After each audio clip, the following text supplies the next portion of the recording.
Bonjour et bienvenue à Rephotography. Aujourd'hui, je suis loin de chez moi en France, je suis à Denver, Colorado, aux États-Unis. Et c'est une très bonne opportunité de regarder les situations quand vous êtes loin de chez vous, à un endroit que vous ne connaissez pas et vous voulez faire un peu de Rephotography.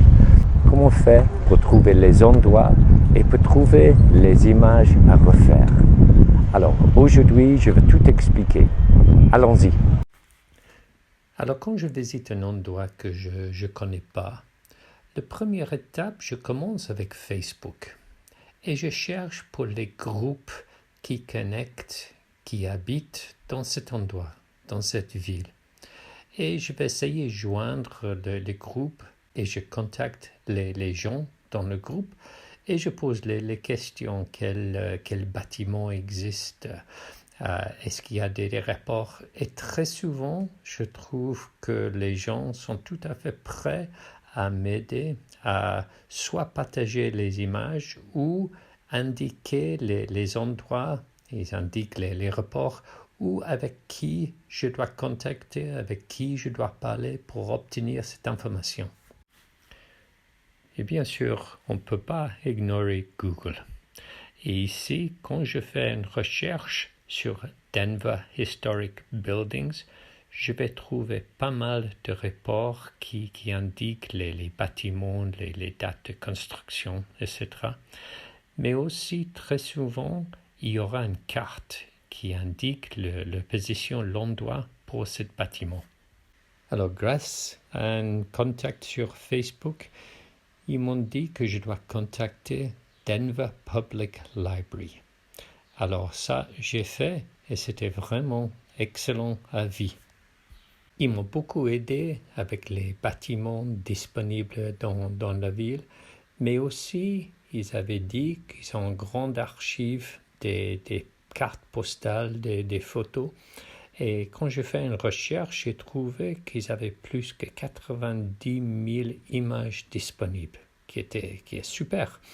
Alors voilà, j'ai passé pas mal de temps ici pour chercher les images que je voulais refaire en rephotographie. Alors maintenant, j'ai mes images. J'ai une idée à peu près l'emplacement. Prochaine étape, moi, je visite sur Google Maps, Street View, et je vais regarder moi-même comment est le bâtiment.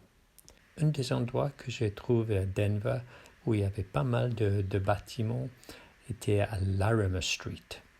Alors, ce que je vais faire maintenant, je vais chercher Larimer Street sur Google Maps et avec Street View, je vais visiter exactement l'endroit. Et ce que je vais regarder, je vais voir que, en effet, il n'y a pas énormément de changements et que ça peut être une image intéressante dès que je fais le procès de rephotographie. Mais aussi, je vais voir qu'ils n'ont rien construit ou rien planté devant le bâtiment. Malheureusement, assez souvent, j'arrive sur place pour trouver qu'il y a un grand arbre devant et mon image s'est complètement ratée. Alors, pour répéter, le procès, étape 1, c'est de chercher les bâtiments qui existent depuis une centaine d'années. Et étape 2, c'est chercher les images de ces bâtiments-là. Et étape 3, c'est la vérification que le bâtiment existe toujours et dans un état que vous voulez faire de rephotographie. La prochaine étape, c'est maintenant que vous avez les fichiers disponibles, c'est de changer le nom, indiquer l'emplacement. Vous allez trouver beaucoup plus facile dès que vous téléchargez les images dans le tablette que les fichiers sont nommés par l'emplacement. La prochaine étape, c'est d'organiser la tour dans la ville. Alors, on va retourner dans Google Maps et on va entrer l'emplacement de chaque bâtiment et on va organiser qu'on a un tour efficace qu'on gaspille pas beaucoup de temps à droite à gauche, que c'est facile aller entre le premier et le dernier emplacement. Et vous voyez ici que j'ai déjà organisé une dizaine de l'emplacement pour un tour efficace. Si vous ne savez pas comment changer l'emplacement, voilà, il faut juste tirer la sélection dans un autre endroit. Malheureusement, une des limitations avec Google Maps, c'est qu'il limite combien d'emplacements on peut choisir. C'est limité à 10. Mais assez souvent, vous allez demander de faire un plus grand tour. Et c'était le cas pour moi avec Denver. Et j'avais une quinzaine de bâtiments à refaire. Et celui-ci, c'est le plan que je voulais faire. Alors, comment je peux arriver à avoir 15 emplacements Google Maps? Je vais faire une autre vidéo pour expliquer comment faire. Dès que vous avez fini la tour, c'est bien organisé, efficace. Une des choses que je fais toujours, c'est envoyer le plan à mon portable.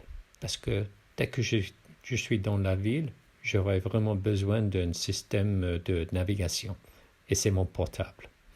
Alors, n'oubliez pas d'envoyer le plan à votre portable. Et la dernière étape, c'est de retourner pour renommer encore une fois les images, mais dans l'ordre que vous avez l'intention de les visiter. Encore une fois, vous allez trouver que c'est vraiment un avantage dès que vous avez les images dans la tablette de savoir pour chaque bâtiment combien d'images vous avez pour ce bâtiment. Le nombre de fois que j'étais dans une ville et c'était mal organisé et il y avait beaucoup de photos, beaucoup de bâtiments que je n'ai pas fait parce que c'était pas bien organisé. Alors voilà, j'ai fini. Maintenant, je peux télécharger tous les fichiers dans le tablette et it's time to hit the road. Encore une fois, si vous avez aimé cette vidéo, j'aimerais bien le pouce thumbs up. Et aussi, abonnez pour écouter les autres vidéos que j'ai l'intention de faire. Merci et à bientôt.